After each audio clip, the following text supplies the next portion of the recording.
Welcome to the Faith is Not Blind podcast. I'm Kevin Knight, and I'm here today in Gothenburg, Sweden, with Samuel Hoglund.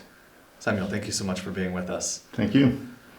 I'd love to begin by just hearing a little bit about how you came into the church. How did you become a member of the Church of Jesus Christ of Latter-day Saints? I grew up in the church with my parents, my family. Actually, I'm third generation member of the Church of Jesus Christ of Latter-day Saints, both on my father's and my mother's side. Oh, wow. So we have deep roots. Yeah, okay. So this is when so many of those early Swedish saints moved to America.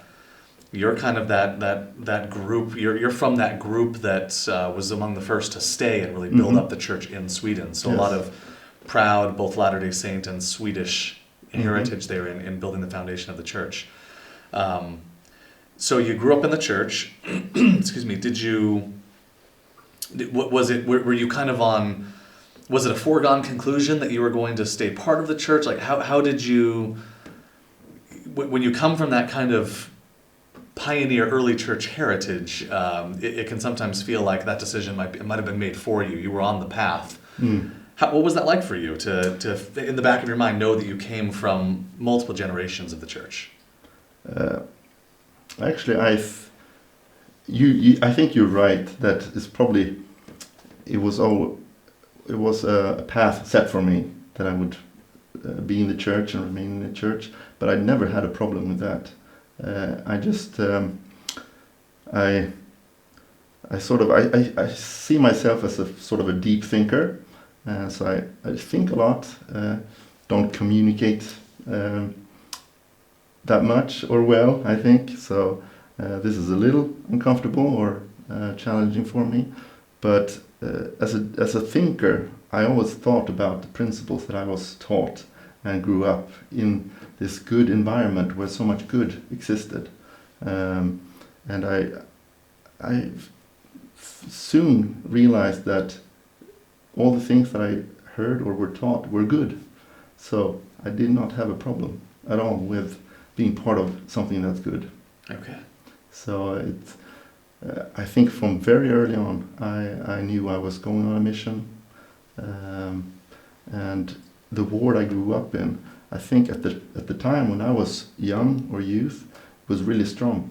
All my friends went on missions, and we had great examples of many years of young men serving missions and coming back with great stories of faith.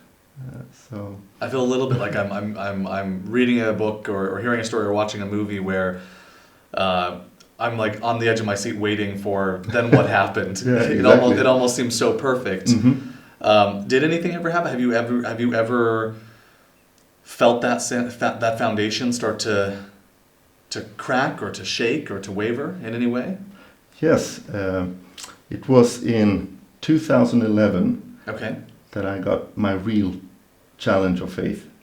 By then I had been home from a mission. I married a year after I returned. We had to wait a little bit longer than we wanted for our first child, but in 2011 we had just gotten our third child, a son, and we were really happy. And I thought everything was going great. I liked my life, my church, my job. I just got a really fantastic new great job, and I thought, well, I'll just sit back and endure to the end. I thought, but then something happened in the space of a week. I think. Actually, I want to start the week before it really happened.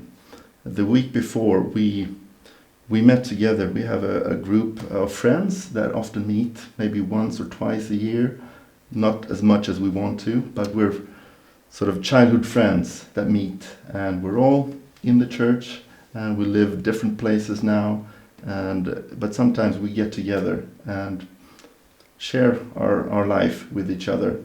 And this particular time was when one of our friends, actually it's my cousin and her husband, I think they lived in Indonesia at the time, but they were on a return trip to Sweden and just wanted to meet all their friends. So we met that evening, and that was a really special evening. I realize now, after what happened, because we got really into the gospel in our discussion, and my cousin and her husband, they shared with us very personal things about their life and their experiences, and they basically bore a long, deep, very deep testimony to us in the group. And I felt really, wow, this is powerful, this is strong. I felt the Spirit. I thought, what a great experience that they had through tribulation, of course. And that was, I think it was in August 2011, and a week after, on the Sunday, the week after, I got the news that my dear brother, my younger brother, he gave me the information that he basically didn't believe the church anymore. He was just like me. He's just, I think, 18 months younger than me, served a mission and married in the temple, and our families are very like. We're almost copies of each other. And he said that he had gone through a process of investigating the church and its history, and he said he could no longer be part of it anymore. And that really came to a shock to me, like lightning from a clear sky. Mm-hmm. I hadn't noticed anything. Maybe I was very naive to think that anything was going on. And we always saw each other. We lived really close in the same neighborhood. Our children grew up together and always played, so we saw each other all the time. And I never suspected anything like this. So it really came as a shock. But then when I called my parents to discuss this, have you heard? And they said, yes, we have heard. And then I realized that my parents, they agreed with him. So they had, for many years, had difficulties with the church. And they said that there were so many unanswered questions. So in the end, there were so many open questions with no answers. So it just, the shelf that these questions were put on just broke down. Mm. So I think they are socially still connected to the church and its members, but the faith is not there anymore. So all that happened in just a week, I think. I got all that information, and it came from out of nowhere. So that became the start of my trial of faith. What did you? So you were obviously shocked, as mm-hmm. you describe it, lightning out of the clear skies. Yeah. What was your immediate reaction to it? Did it leave you with a sense of like hopelessness? Did it make you start to wonder yourself? Did you just put it out of your mind mm-hmm. and try to keep going? I soon realized that this is not something I can put out of my mind. It left me with a clear suspense, fear and doubt. What is it that I don't know, that my family knows that I don't know? And I knew that being the thinker and the sort of the inquiring mind that I have, I knew I was going to find out everything sooner or later. But I think I'm grateful that I think I was humble enough to realize that I cannot go headlong into this without preparation. But I knew that I will have my own process and finding out everything that my relatives knew. That's sort of, I think, maybe a little bit of a weakness to me as well. I'm too proud to let someone have the best of me, okay, so to say. So I knew that oh, if they know things that I don't, I better find out. But I also knew that if I do this and do it properly, it will protect me. Right. It will help me. And as long as they have more knowledge than me, I thought, they have power over me. And the more I studied Joseph Smith, his teachings resonated with me. That knowledge is a principle of salvation. That really resonated with me. So I began a search for knowledge. And as you began this search, did your family package this all up and say, here's what you need to read? Did you find your own path? Where did you go to, as you say, become as knowledgeable about this all of this information as you possibly could be? I think I basically shut my family out. This is my process. I'm going to do this my way. Interesting. So I didn't want. Actually, the first 3 weeks, I had discussions mainly with my father, and I was just in such disbelief, and I just threw out random questions and what about this? What about that? And he said back like. And gave me small crumbs of information that led me to problematic issues, I guess. And I would really dig into something, a crumb that I got, and I would really investigate that. And I would be in a process of really. I was shaken. And I would, part of it, I would, is this real? Is this true? Can this be true? And then I would read some more, and I would be relieved. Oh, this is, okay, now I know. And then I would read something new, and it was, oh, it hit me again. So I was really on really shaky ground for 3 weeks. Just back and forth. It could be half an hour between I have faith in the church, and the next half hour, oh, I'm lost. Will this take me out of the church? So it was back and forth for 3 weeks, and then I realized that I cannot go on like this. This will really destroy me if I go on like this, just getting crumbs here and there and things like that. So after 3 weeks, I said to myself, I need to stop this and do this my way. So I stopped conversing with my relatives and began my own process. And I always had a list in my mind of gospel topics or things I wanted to study. So I had a long list, but never had time to dig into. But I thought, now is the time. I really need to read the things I always wanted to read. What were some of these topics that were on your list? I had tasted some of Hugh Nibley's works. Okay. So Hugh Nibley was high on my list. Okay. I want to read more from him. So the first I did was, I also realized that I need to focus my faith on the Book of Mormon. So somehow, I know it's difficult now, but somehow I found links to 112 lectures by Hugh Nibley on the Book of Mormon. That was 4 semesters worth of Book of Mormon lectures that I found on, I think it was Maxwell Institute. They're really hidden now, but I found them just this week. But I read those 112 lectures. They were transcribed, I believe, from some audio recording of his, 4 semesters worth, and I read that in 3 weeks.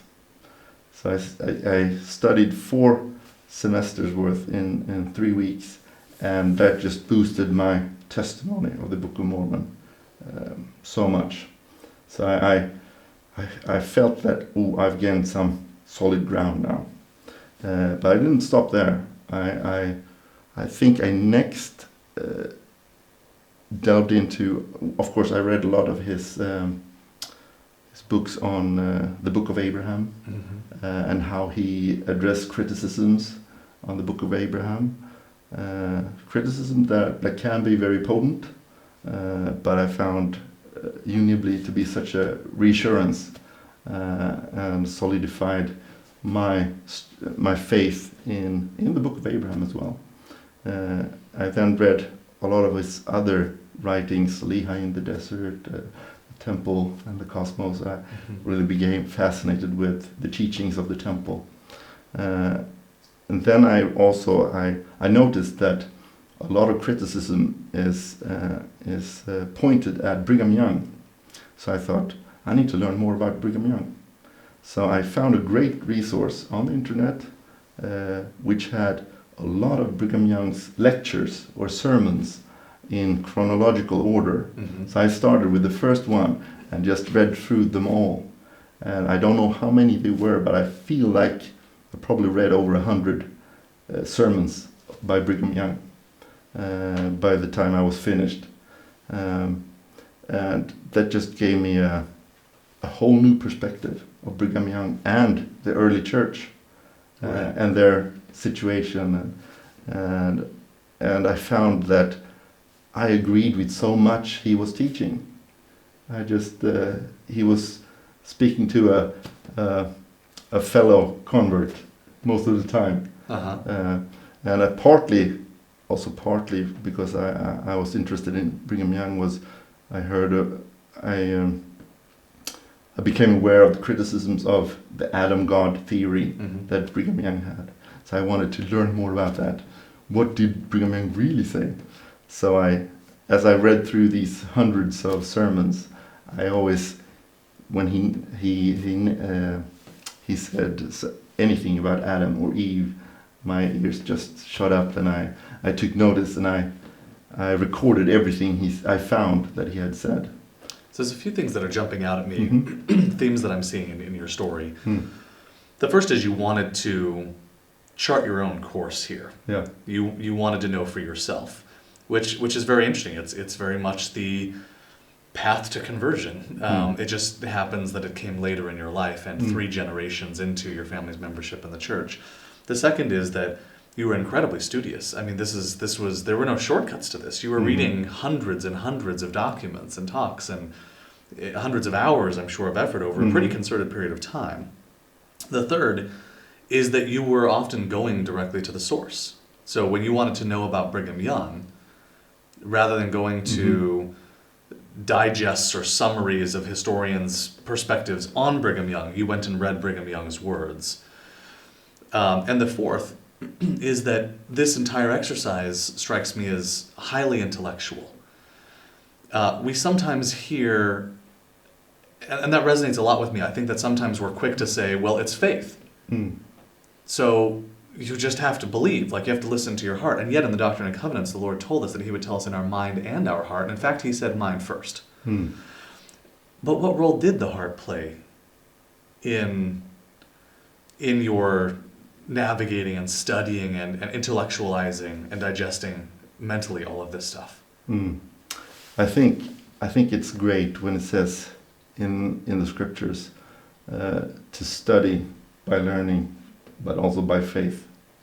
I think I had my faith with me all this time, because I think faith determines what you study, or how you internalize what you study.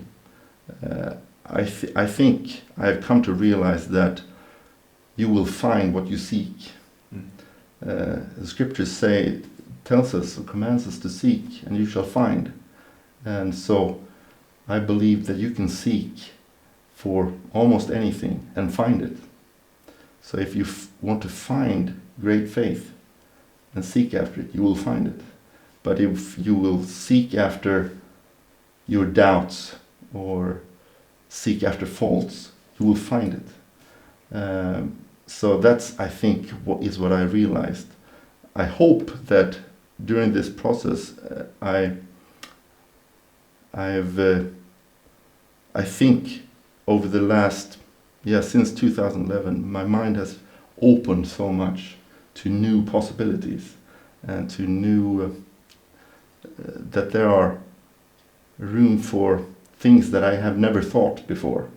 And if I leave these openings, the Lord can really teach me and give me the revelations I need. I think that if you set up, and I think Joseph Smith is so great when he teaches about it, if you put out stakes or limitations on God, you will limit the amount of revelation he can give you. But if you have an open mind and study things out, not a shallow, quick study, but really dig into things, deep things, but always with an open mind to where your study takes you, the Lord will reveal to you what you're seeking. As you talk through your story, it strikes me that you sound very hopeful as you're talking about kind of your state of mind through that journey, and the scriptures tell us that there's a relationship between hope and faith. But there must have been times when you were in that 3-week period and you felt like you were going from, firm ground 1/2 hour to 30 minutes later, just, your world being upended. How did you keep the hope in times when it might have been hard to keep the faith?